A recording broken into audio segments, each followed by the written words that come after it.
I'm talking about, and this is the bottom of the barrel. And not all these movies, by the way. I do not hate all these movies. I don't hate them. I just think they could have been better.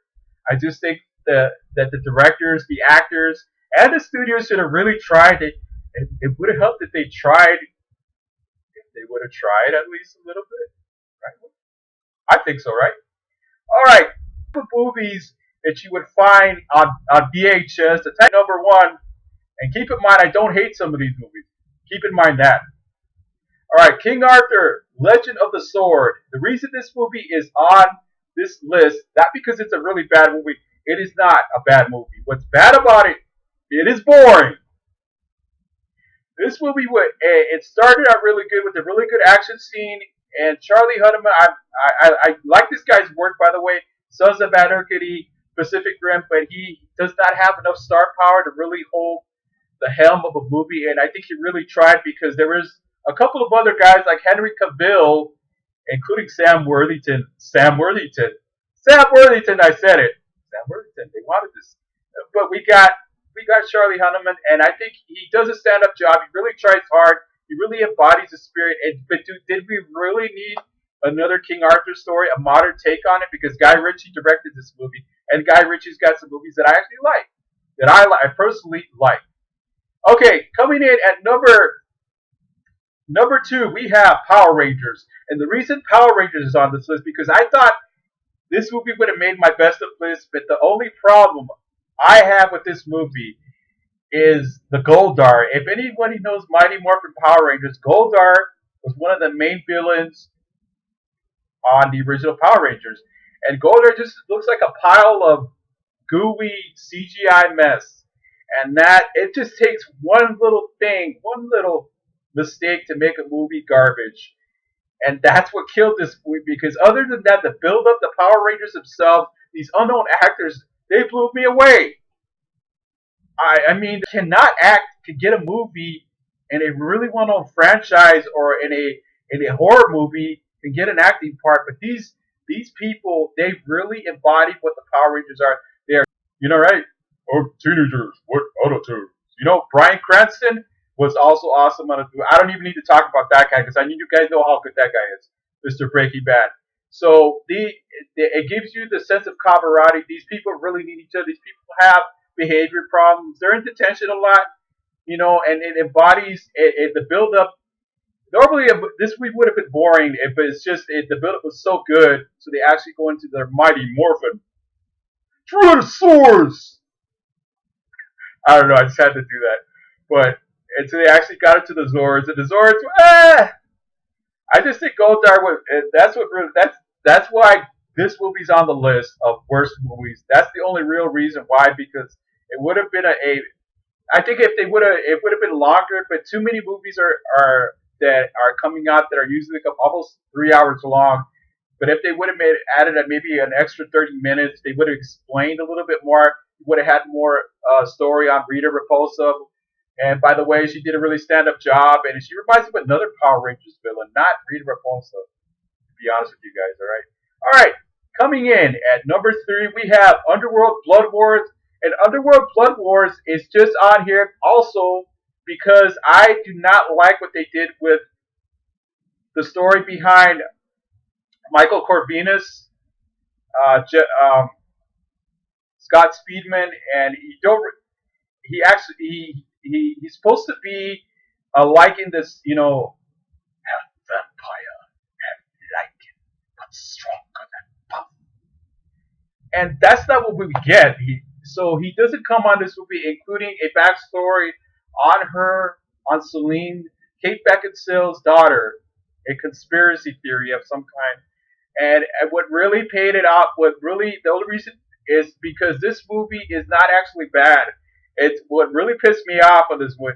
This is a movie that pissed me off because I love the Underworld movies. I really don't care. I don't care what people say about these movies. I think these movies are worth watching, worth buying on DVD, on Blu-ray, worth getting on demand and whatnot. All right. But the only reason is because the story was so conflicted.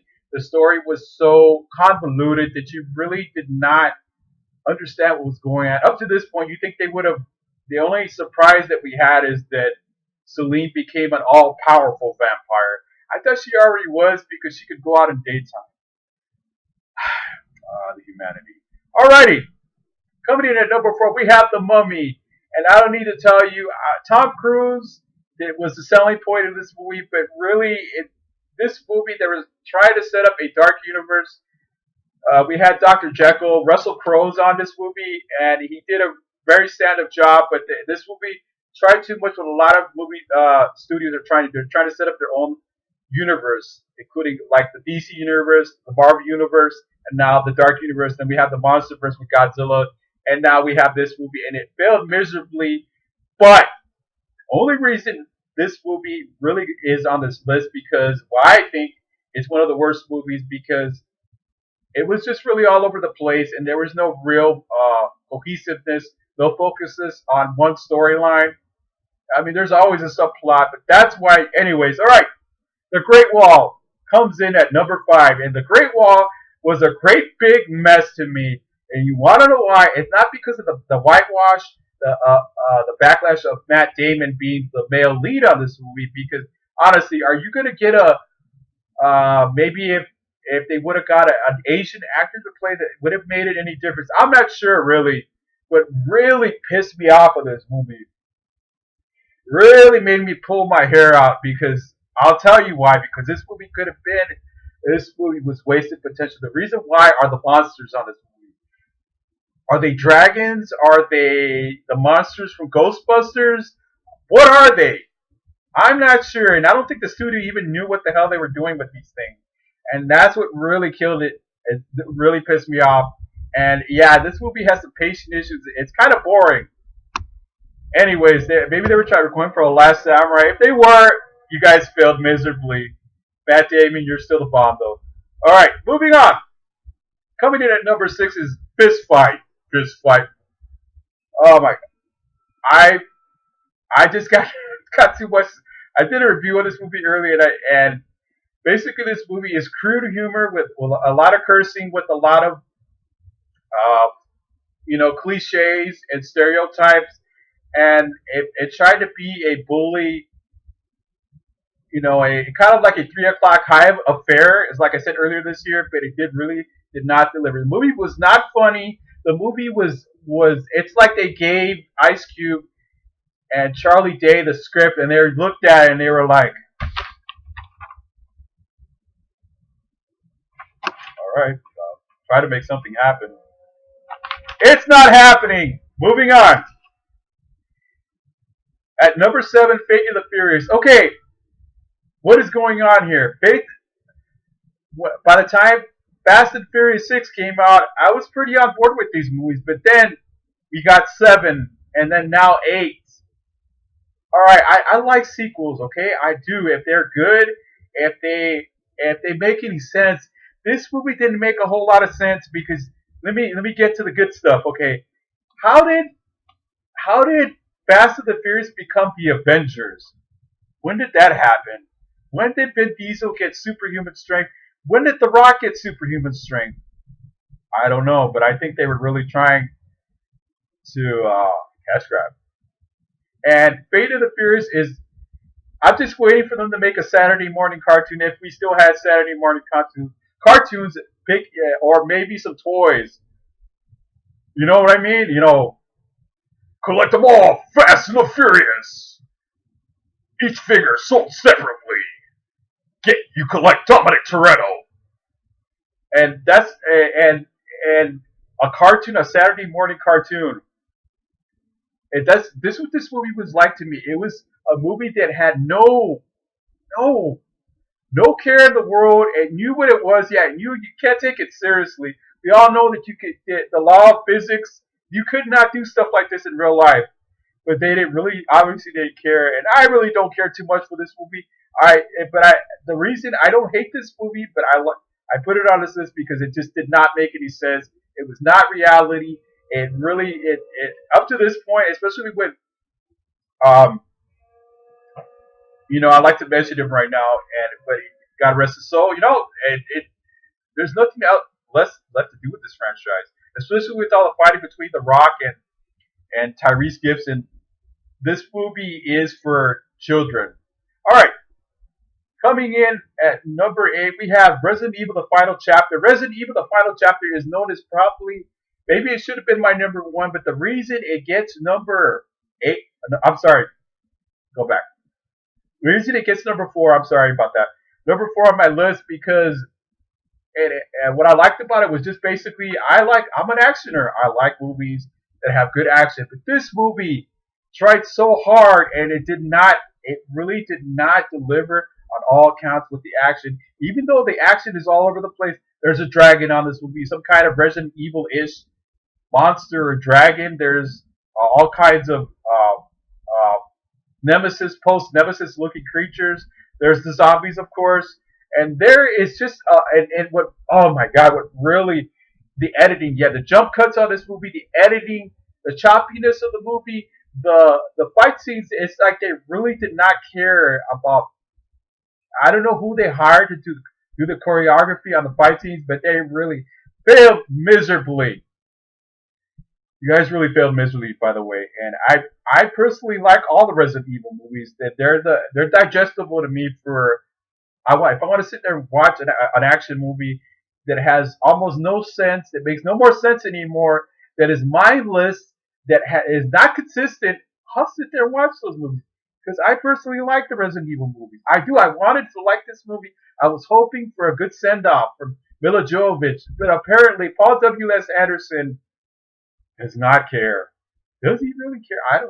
I'm not sure. That is his wife. I think if she was my wife, I probably would want to give her a better movie than this. All right, the irony of it all, right? All right, we are getting down the wire here. I have the 3 last movies of the year that were just laughable, were just made you chuckle, and they're not supposed to be comedy movies. These movies made me laugh. All right, coming in at number 3, we have Transformers: The Last Knight. This movie was every bit as hateful as every previous Transformer movie because I like Transformers the original. I like the Revenge of the Fallen. A lot of reviewers do not. I like it. I like Dark of the Moon. I even kind of like Age of Extinction because of the Dinobots. But this movie, what the hell? They were trying to set up Unicron. They were trying to do a subplot with King Arthur and the Knights of the Round Table, some type of sword or wand or something like that. If you guys want to correct me on the comments below, and Mark Wahlberg looked like he really didn't care about what he was doing. He was just there to have, I don't know, to make money, a good, nice little $1 million, maybe make, right? And Anthony Hopkins, I have no clue why Anthony Hopkins was on this movie, why he agreed to come on this movie. Did he actually believe in this project? Because basically the only redeeming value of Transformers: The Last Knight is the action, but it is so, oh my God, it is so headache-inducing of what's going on. This movie had no idea what it wanted to be. This movie had no idea, no fixture of what the plot was really going to be because of Unicron. We see something of Unicron. We see his horns. We see some kind of hands or something, and he's all over the planet. But there were so many other plots. I had no idea what the hell was going on, and I'm sure neither any of you did. All right, and probably these are the last 2. These are plays, or no, I'm sorry, on the bad. All right, coming in at number 2 is Triple X 3: The Return of Xander Cage. Okay, Triple X, the original one, good movie, a good guilty pleasure action movie. Loved it. Vin Diesel was digestible on that movie. Number 2, we had Ice Cube. I have no clue why that happened. Not because I dislike Ice Cube. It's just I have no clue why he was even on it. Number 3, what we get is a movie just to show how cool Vin Diesel really is, how many girls he can get, how many times he can look really cool, and look how good his muscles are, and look how lifeless his acting on here. There are scenes where he tries to bust up with some one-liners, and that doesn't even work. I don't know up to this point what's going on in his career, but if I was him, I'd probably be smacking around my management by now because Triple X Return of Xander Cage is garbage. This movie really did not. The characters were annoying, and Vin Diesel was the most annoying of them all. The only thing, and even the action scenes. I love action. I like the action scenes, but the action scenes were even ridiculous. This going skateboarding onto a bus on the side of a bus. I don't call that reality. And you will hate this movie if you did not see it, because I hate it. I personally did not like this movie, but there's a movie that came out earlier this year. It's January. Yeah, I'm getting to it. If you guys do not know what movie I'm talking about, I'm going to tell you right now. There's a movie that I hated so much. I laughed so hard because it wasn't even a comedy, but this movie is pure comedy. This is not even Mystery Science Theater 3000 material.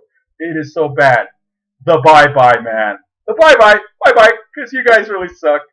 The Bye Bye Man.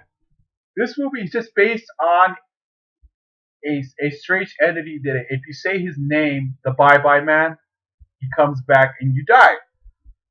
How many times have we seen something like that before on movies, right? Well, the Bye Bye Man, it had poor execution, it had poor acting, it had a script that was so bad you had no idea what the hell was going on. The deaths were corny. I cared for nobody on this movie. I cared absolutely for nobody on this movie. The dialogue was laughable. When somebody died, when was the last time when you saw somebody die on a movie that you actually chuckled a little bit? I laughed it off. I laughed it up on this movie. I laughed it up on this movie because this movie is by far the alpha and the omega of the worst movie of the year. Bye Bye Man. I'm sorry. Don't try anymore. Do not try to make sequels because I'm telling you, this movie is going bye bye because it is the worst movie of the year. By far, if this movie is not on every reviewer or movie critics list as the worst movie of the year, I don't know. There's something wrong with us, wrong with people because the Bye Bye Man, it is the epitome of. Oh my gosh, it is the zero of the year. Okay, all right. I hope you like this list, and if you have any comments, make them down below and subscribe to Louis Valens and Cinema Reviews. And I will definitely try to make it. Feel free to comment. This channel is still active. What do you know? Merry Christmas and have a Happy New Year. Okay, I'll see you guys real soon.